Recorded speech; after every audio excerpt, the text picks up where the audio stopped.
Have you ever noticed how hard it is to let go of someone, even when they hurt you, even when they disappoint you? Then when staying connected costs you your peace. You tell yourself you should walk away, but something inside you just holds on, and you can't figure out why. This pattern doesn't come from weakness. It comes from attachment. Most people think we stay because we love too much. But often, we stay because our nervous system learned that pain and connection belong together. If you grew up feeling emotionally unseen, unpredictable, or unsafe, your body learned a crucial lesson. Love comes with discomfort. So now, that familiar pain actually feels safer than an unfamiliar sense of peace. You're not choosing suffering. You're choosing what feels known. Here's something most people never realize. Your body doesn't seek happiness. It seeks familiarity. So when someone reminds you of old emotional dynamics, even the painful ones, your nervous system recognizes it as home. That's why walking away feels so terrifying. It's not because they're right for you, but because your system associates separation with danger. You might also hold on because of hope. You remember who they were at the very beginning? You remember the good moments? And you hold on to their potential. You believe that if you just love a little harder, communicate a little better, or give them one more chance, something will finally change.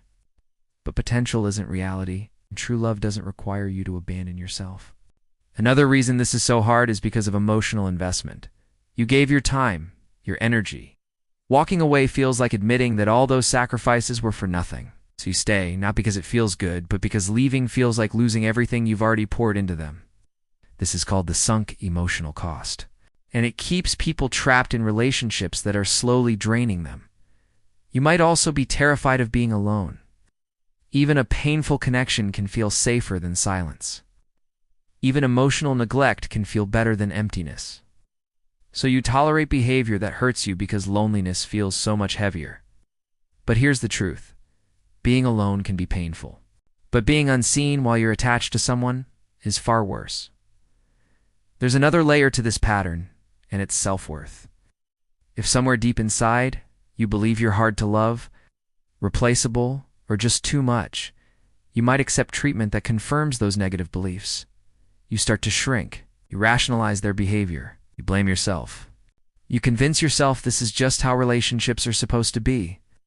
But healthy connection doesn't make you feel anxious, confused, or constantly questioning your own value. And here's something incredibly important.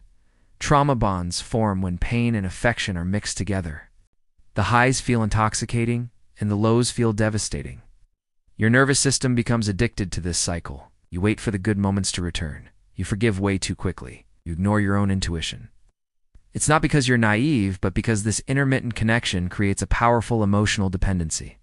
Your body starts craving the relief from pain instead of seeking genuine stability. Healing begins when you stop asking, why am I not enough for them? You start asking, why am I abandoning myself to stay connected to them? You don't heal by forcing yourself to let go.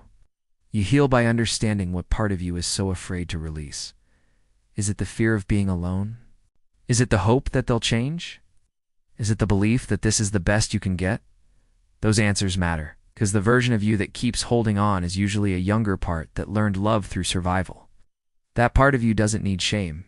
It needs safety. It needs reassurance. It needs to know that peace doesn't require anyone else's permission. And slowly, gently, you can begin choosing yourself. You start noticing how your body actually feels around certain people. You start honoring your emotional exhaustion. You stop romanticizing inconsistency. You learn that real love doesn't hurt this way. Letting go doesn't mean you failed. It means you finally listened to yourself. It means you chose growth over familiarity. It means you decided that your peace matters more than their potential. You're not too sensitive. You're not asking for too much. You're asking for emotional safety, and that is not negotiable. So if you're holding on to someone who hurts you, please be gentle with yourself. You learned this pattern for a reason. You don't have to stay in it forever. You are allowed to walk away. You are allowed to heal. And you are allowed to choose people who don't make you fight for basic emotional care. Thank you for listening.